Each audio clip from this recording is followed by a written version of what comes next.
Hello everyone, good afternoon. मैं Jay, welcome to Hard Study Point. आज के इस वीडियो में चर्चा करेंगे सुभाष चंद्र बोस जी की जयंती जो मनाई जा रही है, 125वीं जयंती मनाई जा रही है 2022 में। तो इनके बारे में सभी वो क्वेश्चन जो कि एग्ज़ाम में आते हैं और यहाँ से क्वेश्चन डेफिनेटली पूछे जाते हैं। और ये एक ऐसी शख्सियत को पढ़ेंगे जिनके न होने के बाद भी ये हर भारतीय के दिल में जिंदा हैं। और आज अगर भारत आज़ाद हुआ है तो इनका बहुत बड़ा हाथ रहा है भारत की आज़ादी। तो शुरुआत करते हैं पहले क्वेश्चन से। नेताजी सुभाष चंद्र बोस की जयंती किस रूप में मनाई जाती है? तो नेताजी सुभाष चंद्र बोस की जो जयंती मनाई जाती है पराक्रम दिवस के रूप में मनाई जाती है और इनका जन्म हुआ था 23 जनवरी 1897 में ओडिशा कटक में हुआ था। ठीक है, और इनके नाम पर एक पुरस्कार भी दिया जाता है, नेताजी सुभाष चंद्र बोस आपदा प्रबंधन पुरस्कार दिया जाता है। नेक्स्ट क्वेश्चन यहाँ से देखते हैं क्या है। नेताजी सुभाष चंद्र बोस का जन्म कब हुआ था? तो 23 जनवरी 1997 को इनका जन्म हुआ था कटक ओडिशा में। नेताजी सुभाष चंद्र बोस जी का जन्म किस राज्य में हुआ था? तो कटक ओडिशा में हुआ था। यहाँ पे चावल अनुसंधान संस्थान भी स्थित है कटक ओडिशा में। नेक्स्ट क्वेश्चन यहाँ पे है, इनके पिता का नाम था जानकी नाथ बोस और माता का नाम था प्रभावती बोस। इनकी जो पत्नी थी एमिली सेंकल। नेक्स्ट क्वेश्चन यहाँ पे, तुम मुझे खून दो मैं तुम्हें आज़ादी दूंगा नारा किसके द्वारा दिया गया था? तो ये नारा दिया गया था सुभाष चंद्र बोस जी के द्वारा ये नारा दिया गया था। और इनके द्वारा जय हिंद और एक नारा दिया गया था दिल्ली चलो, नारा दिया था सुभाष चंद्र बोस जी के द्वारा दिया गया था। गांधी जी को सबसे पहले राष्ट्रपिता किसने बोला था? तो गांधी जी को सबसे पहले राष्ट्रपिता बोले थे सुभाष चंद्र बोस जी ने। ठीक है, और सुभाष चंद्र बोस जी को नेताजी किसने बोला था सबसे पहले? ये क्वेश्चन एग्जाम में बनते हैं। तो एडोल्फ हिटलर ने सुभाष चंद्र बोस जी को नेताजी नाम से संबोधित किया था। और उसके बाद यहाँ पे बात करते हैं कि नेक्स्ट क्वेश्चन यहाँ पे है कि 21 अक्टूबर 1943 को सुभाष चंद्र बोस ने आज़ाद हिंद फौज के सर्वोच्च सेनापति की हैसियत से स्वतंत्र भारत की अस्थायी सरकार बनाई। और उसके बाद जर्मनी, इस सरकार को जो इन्होंने सरकार बनाई, जर्मनी, जापान, फिलीपींस, कोरिया, चीन, इटली, आयरलैंड आदि देशों ने मान्यता दी इस सरकार को।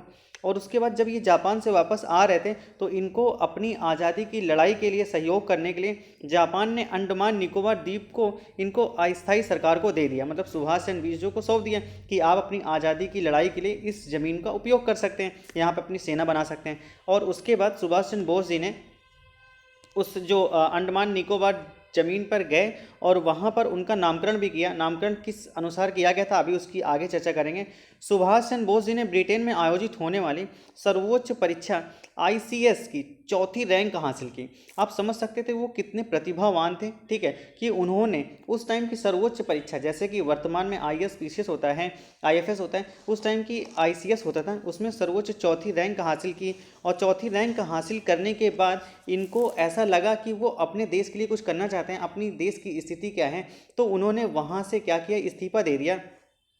इस्तीफा देने के बाद वो भारत आ जाते हैं। तो अब इनकी कहानी कुछ शुरू होती इस तरह से, राजनीतिक में आते हैं और पूरा जो इनका शेड्यूल रहता है जीवन का वो यहाँ पे देखते हैं आगे चल के।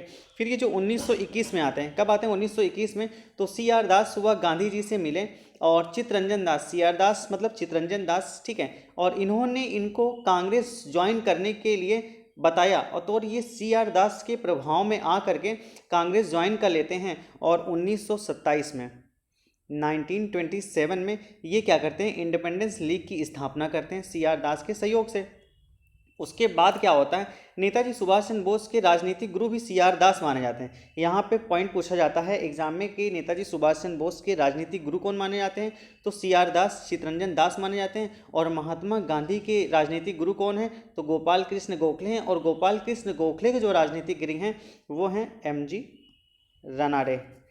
ठीक है, MG रनाडे हैं। और उसके बाद इन्होंने क्या किया कि कांग्रेस को ज्वाइन कर लिया। उसके बाद इनको 11 साल की जेल हो जाती है। ठीक है, 11 साल। अब आप सोच सकिए कि जो इंसान एक ICS की परीक्षा दिया हुआ है, 4थी रैंक हासिल किया है, जॉब छोड़ के अपने देश में आता है और उससे जेल भी हो जाती 6 महीने के लिए। ठीक है, तो 1923 में उसके बाद इनका सफ़र कुछ यूं ही चलता रहा। 1923 में ये कोलकाता के मेयर के रूप में चुने जाते हैं। और उसके बाद 1938 के हरिपुरा अधिवेशन में कांग्रेस के अध्यक्ष के रूप में कार्य करते हैं। यहाँ से क्वेश्चन ये पूछा जाता है कि कांग्रेस के अध्यक्ष के रूप में चंद्रशेखर आज़ाद मतलब नेताजी सुभाष चंद्र बोस ने कब कांग्रेस की अधिवेशन की अध्यक्षता की थी? तो 1938 के हरिपुरा अधिवेशन के। यहाँ से क्वेश्चन और बनता है कि कांग्रेस के कितने ऐसे अधिवेशन हैं जो कि गांव में आयोजित किए गए थे? तो 3 ऐसे अध्यक्षता है, आयोजन हैं जो कि गांव में किए गए थे। पहला कौन सा किया गया था? तो बेलगाम अधिवेशन। कौन सा? बेलगाम अधिवेशन, ठीक है। और इसकी अध्यक्षता महात्मा गांधी जी ने किए थे 1924 में। यहाँ से क्वेश्चन पूछा जाता है, चूँकि महात्मा गांधी ने कांग्रेस के सिर्फ एक ही बार अध्यक्षता की थी, वो कि 1924 में और बेलगाम अधिवेशन में। दूसरा जो होता है हरिपुरा, जो कि नेताजी सुभाष चंद्र बोस ने अध्यक्षता करते हैं। और तीसरी जो इसकी अध्यक्षता की अधिवेशन जो होता है वो कहाँ पे होता है? त्रिपुरी में होता है। कब होता है? 1939 को त्रिपुरी में होता है। और इसमें भी नेताजी सुभाष चंद्र बोस की बात करेंगे तो इन्होंने एक साल में कांग्रेस में इतना अपना कर दिया था, इनका प्रभाव इतना ज़्यादा हो गया था, क्योंकि इसके पहले के जो नेता थे कांग्रेस में जो थे वो सारे के सारे नरम दल के थे, ठीक है, वो उग्रवादी नहीं थे। और नेताजी सुभाष चंद्र बोस जो थे वो कहीं ना कहीं उन्होंने अपना प्रभाव गांधी जी से ज़्यादा छोड़ दिया था, जिसकी वजह से इनकी 1939 में क्या हुआ था कि 1939 में नेताजी सुभाष चंद्र बोस जी का स्वास्थ्य अच्छा नहीं था और ये अधिवेशन में नहीं गए थे। लेकिन वहाँ पे चुनाव हुआ था तो इनके समर्थक ने इनको खड़े करके चुनाव में जीत दर्ज करवा दी थी, जिसके बाद गांधी जी को बहुत आहत पहुंचा था। और गांधी जी ने अपनी तरफ से किसको चुनाव के लिए खड़ा कराया था? तो खड़ा कराया था सीतारमैया जी को खड़ा कराया था, ठीक है, पट्टाभी सीतारमैया जी को खड़ा कराया था अपनी तरफ से, और वो हार गए थे, जिसकी वजह से गांधी जी को बहुत ज़्यादा आहत हुआ था कि कांग्रेस में हमारे कैंडिडेट को हार का सामना करना पड़ा और नेताजी की इतनी प्रभाव बढ़ गई, तो उनको बहुत ज़्यादा अच्छा नहीं लगा। उसके बाद क्या हुआ था कि नेताजी सुभाष चंद्र बोस अपने यहाँ होते हैं और जो कांग्रेस के कैंडिडेट होते हैं वो नेताजी सुभाष चंद्र से बोलने लगते हैं कि आप कांग्रेस का जो चुनाव के जो अध्यक्ष के लिए जो उम्मीदवार के लिए चुने गए हैं आप उस पद से इस्तीफा दे दीजिए।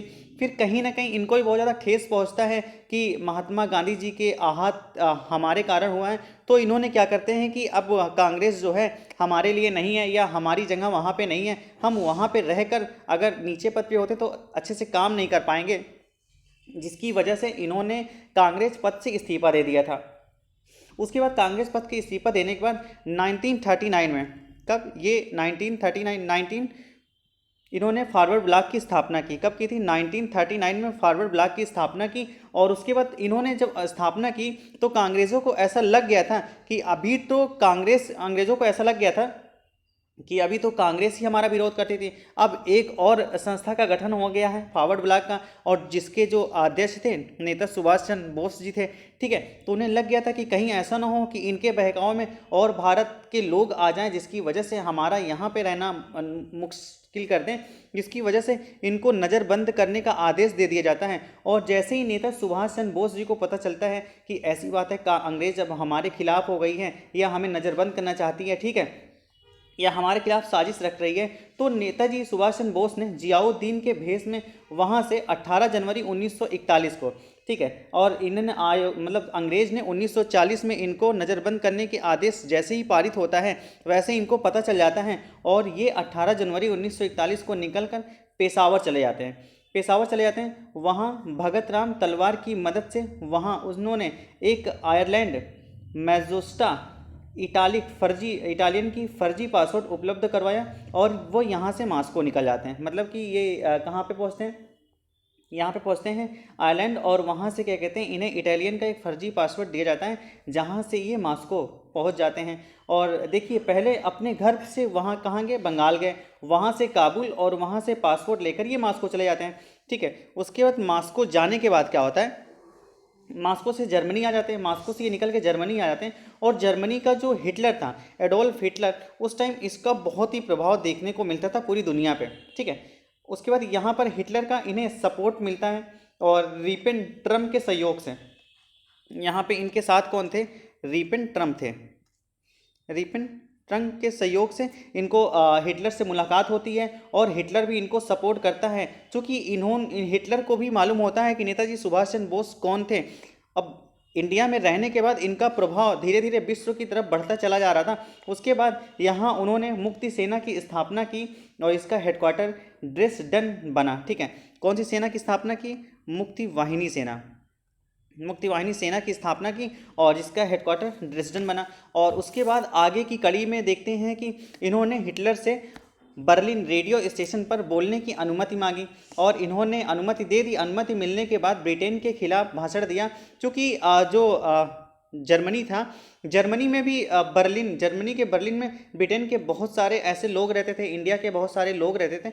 तो इन्होंने जो अपना ये आयोग गठित किया था, संस्था बनाई थी, ये चाहते थे कि उसमें ज़्यादा से ज़्यादा लोग उसमें जुड़ें और इस लड़ाई का हिस्सा बने जो लोग देश से बाहर भी रह रहे हैं। तो इन्होंने अपने देश में रहकर एक संस्था नहीं बना पाए, एक लोगों का संगठन नहीं बना पाए, लेकिन दूसरे देश में जाकर के एक संस्था बना रहे हैं, लोगों को जोड़ रहे हैं, भारत की आज़ादी के लिए उनसे रिक्वेस्ट कर रहे हैं या फिर बोल रहे हैं या उत्साहित कर रहे हैं उनका। उसके बाद यहाँ पे क्या होता है कि इनके भाषण दिया और जनता से नेताजी सुभाष चंद्र ने अपनी इस प्रश्न बनता है कि इसमें ये परीक्षा में प्रश्न बनता है कि नेताजी का नाम किसने दिया था। तो नेताजी का नाम सबसे पहले एडोल्फ हिटलर ने दिया था, ये पहले ही बता दिया गया है। ठीक है, आप यहाँ से बोस जी के प्रभाव को समझ सकते हैं कि हिटलर जो उस समय का हिटलर होता है कितना प्रभावशाली था, कितना उसकी देश पे छाप थी और कितना ज़्यादा मशहूर था। वो सुभाष चंद्र नेताजी बोस के लिए वो मिलने से मना नहीं कर पाता है और उनसे मुलाकात करता है और सहयोग के लिए हाथ भी बढ़ाता है और वो इजाज़त भी दे देता है कि आप यहाँ पर रहकर अपनी एक संस्था बना सकते हैं, लोगों को जोड़ सकते हैं और अपनी लड़ाई यहाँ से शुरू कर सकते हैं। ठीक है, तो बोस जी ने जर्मनी से जापान गए और यहाँ से निकलने के बाद वो क्या होता है कि जापान गए और जापान में भी अपनी ये बातें रखने के बाद जापान भी इनके सहयोग में उतर आता है और वापस जापान में इनको किससे मुलाकात होती है? रास बिहारी बोस जी से मुलाकात होती है। और उसके बाद यहाँ से इन्हीं दोनों के सहयोग से इंडियन इंडिपेंडेंट लीग की स्थापना होती है। जापान में ही इंडियन इंडिपेंडेंस लीग की स्थापना करते हैं नेताजी सुभाष चंद्र बोस और कौन होते हैं? रास बिहारी बोस जी के द्वारा।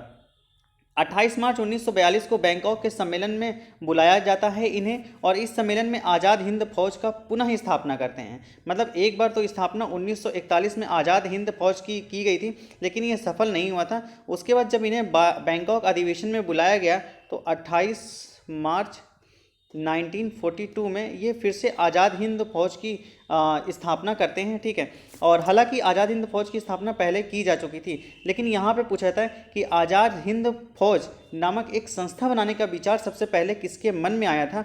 तो ये मन में आया था कैप्टन मोहन सिंह। कौन होते हैं कैप्टन मोहन सिंह? कैप्टन मोहन सिंह। लेकिन कैप्टन मोहन सिंह आज़ाद हिंद फौज नामक संस्था बना तो देते हैं, लेकिन क्या होता है कि ये सफल नहीं हो पाते हैं।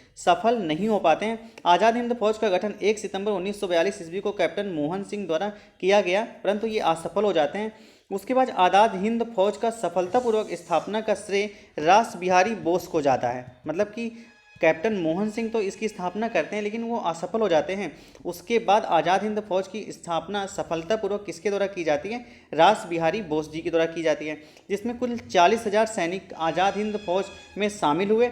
और 1943 में कब 1943 में सिंगापुर में रास बिहारी बोस ने इंडियन इंडिपेंडेंस लीग की कमान सुभाष चंद्र बोस को सौंप देते हैं, क्योंकि वहाँ पे उनका स्वास्थ्य अच्छा नहीं होता है और उसके बाद वो अंग्रेज़ों से लगता है उन्हें कि अंग्रेज़ अब हमें टारगेट कर रहे हैं और हम इसमें अध्यक्षता सही से नहीं कर पाएंगे, संभाल नहीं पाएंगे संस्था को, इसलिए उसकी जो अध्यक्षता पद है वो नेताजी सुभाष चंद्र बोस को हैंडओवर कर देते हैं। और अक्टूबर 1943 अक्टूबर 1943 में ईस्वी में सुभाष चंद्र बोस को आज़ाद हिंद फौज का सर्वोच्च सेनापति बनाया गया। आज़ाद हिंद फौज के 3 ब्रिगेडों के नाम थे। इनके 3 ब्रिगेडों के नाम पूछा जाता है, सुभाष ब्रिगेड, गांधी ब्रिगेड एवं नेहरू ब्रिगेड। और जो महिला उसकी कर्मी थी उनकी भी एक ब्रिगेड बनाई गई थी, रानी लक्ष्मीबाई रेजिमेंट के नाम से। आज़ाद हिंद फौज का झंडा जो होता था कांग्रेस के तिरंगे झंडे की भांति था, जिस पर दहड़ते हुए शेर का चिन्ह था। मतलब जो आज़ाद हिंद फौज थी उनके एक झंडे थे जिस पर दहड़ते हुए शेर की निशानी अंकित थी। उसके बाद यहाँ पे बोस जी दिल्ली चलो का नारा देते हैं। यहाँ पे जब इन्होंने आज़ाद हिंद फौज के अध्यक्ष पद के लिए संभालते हैं तो यहाँ से इन्होंने दिल्ली चलो का नारा देते हैं। 23 अक्टूबर 1943 कब 23 अक्टूबर 1943 को क्या होता है कि मित्र राष्ट्रों के खिलाफ युद्ध छिड़ जाता है। अब मित्र राष्ट्रों चूंकि जापान से ये सहयोग मांगने गए थे और वहाँ से युद्ध छिड़ गया, तो अब इन्हें पता चल गया था कि जापान में हम रह करके अपने देश के लिए कुछ नहीं कर सकते, तो ये जापान से वापस आते हैं अपने देश। तो इसकी आने के लिए जापान ने इनको अंडमान निकोबार द्वीप को नेताजी को सौंप देता है कि आप यहाँ से अपने देश की आज़ादी की लड़ाई को यहाँ से कर सकते हैं, यहाँ से आपको बहुत ज़्यादा हेल्प मिल सकती है। तो इन्होंने वहाँ पे जाते हैं और उनका नामकरण करते हैं। तो 3 द्वीप थे जिसका अभी नाम भी बदला गया था। पहला था कौन सा? नील द्वीप, जिसका नाम रखा गया था शहीद द्वीप, शहीद द्वीप करके नाम रखा गया था। और उसके बाद एक दूसरा द्वीप कौन सा था? हैवलॉक द्वीप। हैवलॉक द्वीप को नाम जो रखा गया था स्वराज द्वीप रख दिया गया था। और राजद्वीप का नाम नेताजी सुभाष चंद्र बोस जी के नाम पे रखा गया था, इनको श्रद्धांजलि देने के लिए। उसके बाद यहाँ पे बात करते हैं, जापान ने पर्ल हार्बर जो कि अमेरिका में स्थित है वहाँ पे बमबारी कर दी थी। और उसके बाद अमेरिका ने जवाब में 6 अगस्त 1945 को हिरोशिमा पे, कब, दोनों ही डेटा इंपॉर्टेंट है, 6 अगस्त 1945 को हिरोशिमा पे और 9 अगस्त 1945 को नागासाकी पर परमाणु बम से हमला कर देता है। और परमाणु बम से हमला करने वाला पहला देश अमेरिका बन जाता है। और पहली बार 1945 में परमाणु बम का प्रयोग किया गया था। ये भी क्वेश्चन पूछा जाता है एग्जाम में। उसके बाद इसका जो सफल परीक्षण कब किया गया था? 1945 में ही किया गया था, बनाया गया था, ठीक है। 1942 में बनाया गया था और 1945 में इसका पहला बार प्रयोग किया गया था। और जो ये परमाणु बम होता है नाभिकीय विखंडन की क्रिया पे काम करता है, ये भी क्वेश्चन पूछा जाता है। और जो हाइड्रोजन बम होता है उसको बनाया कब गया था? 1952 में बनाया गया था, 1952 में बनाया गया था। और ये नाभिकीय संलयन की क्रिया पे काम करता है। क्वेश्चन पूछा हुआ है एग्जाम में, इसलिए इंपॉर्टेंट है। आगे क्या होता है? आगे होता है यहाँ से आगे जब पर्ल हार्बर पर हमला हो जाता है उसके बाद अमेरिका भी जवाब में हमला कर देता है। यहाँ परमाणु बम गिराया जाता है, ठीक है। और इसी क्रम में टोक्यो जाते हुए फार्मूला द्वीप के बाद अचानक हवाई जहाज में आग लग जाने से सुभाष चंद्र बोस जी की जो रेल वो होता है, एरोप्लेन होता है, वो क्रैश हो जाता है। कब क्रैश होता है? 18 अगस्त 1945 को ये क्रैश हो जाता है, जिसमें ऐसी घोषणा की जाती है कि उसमें जितने भी लोग सवार थे सारे के सारे मारे गए थे। लेकिन कुछ संगठनों का कहना है कि नेताजी सुभाष चंद्र बोस तब भी जिंदा थे और उसके कुछ दिन बाद तक जिंदा थे, उन्होंने भारत की आज़ादी को देखा था।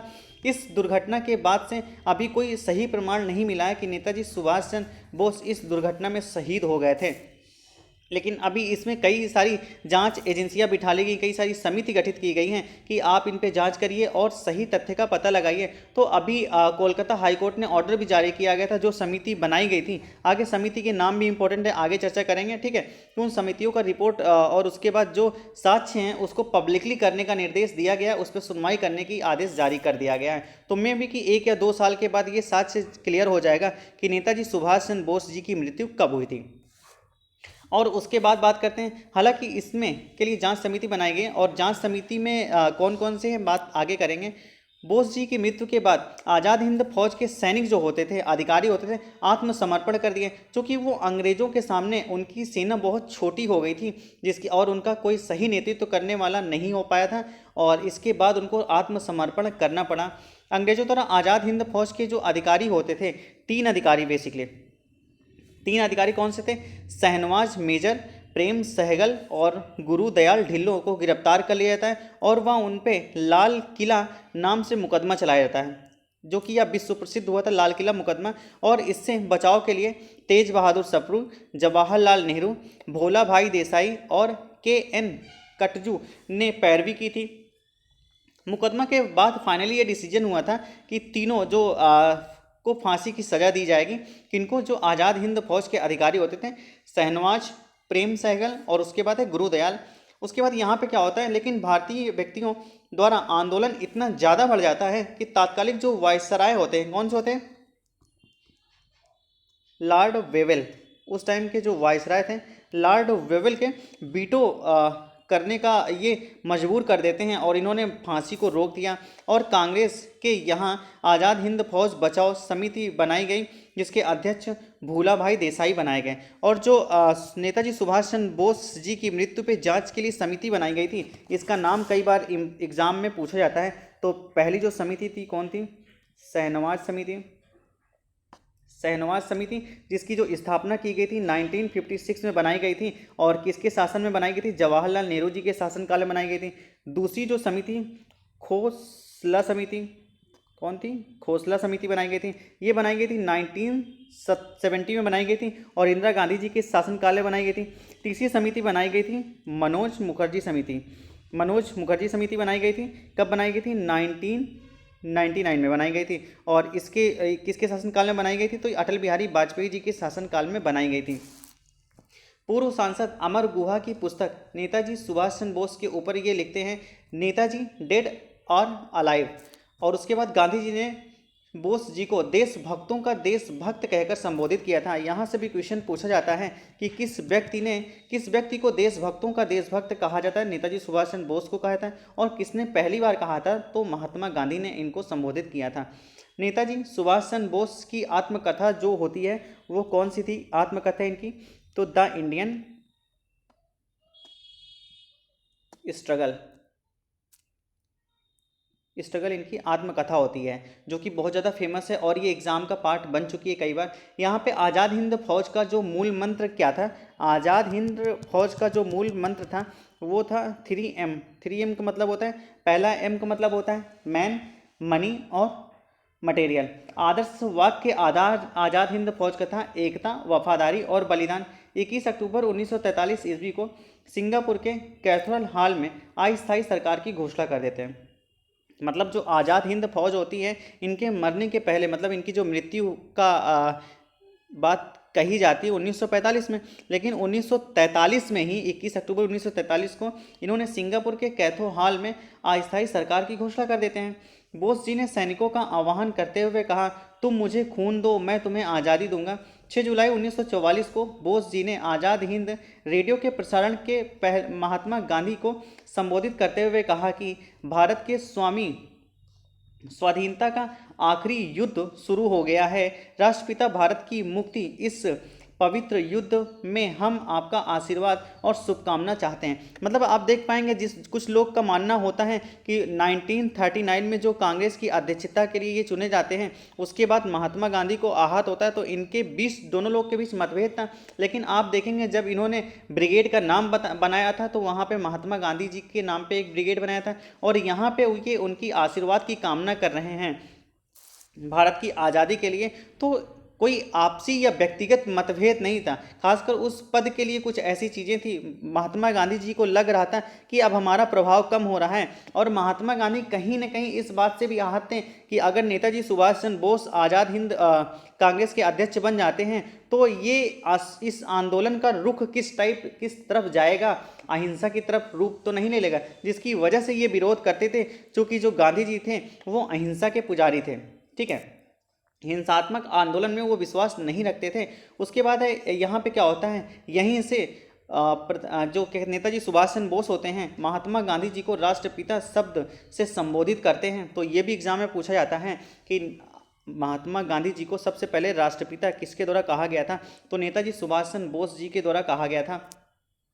14 अप्रैल 1944 को आज़ाद हिंद फौज ने मणिपुर के बोईरांग में नियंत्रण कर लिया और यहाँ से अंग्रेज़ों को खदेड़ दिया जाता है। और उसके बाद क्या होता है कि यहाँ पे इनका नियंत्रण होता है, धीरे धीरे ये अपने कूच करते हैं भारत की तरफ से।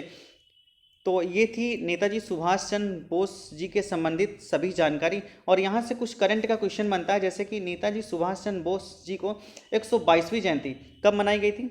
इनकी 122वीं जयंती मनाई गई थी 2019 में 2019 में मनाई गई थी। मोदी जी ने दिल्ली के लाल किले में सुभाष चंद्र बोस जी के संग्रहालय का उद्घाटन किया, जहां पे इनसे संबंधित साक्ष्य रखे गए हैं।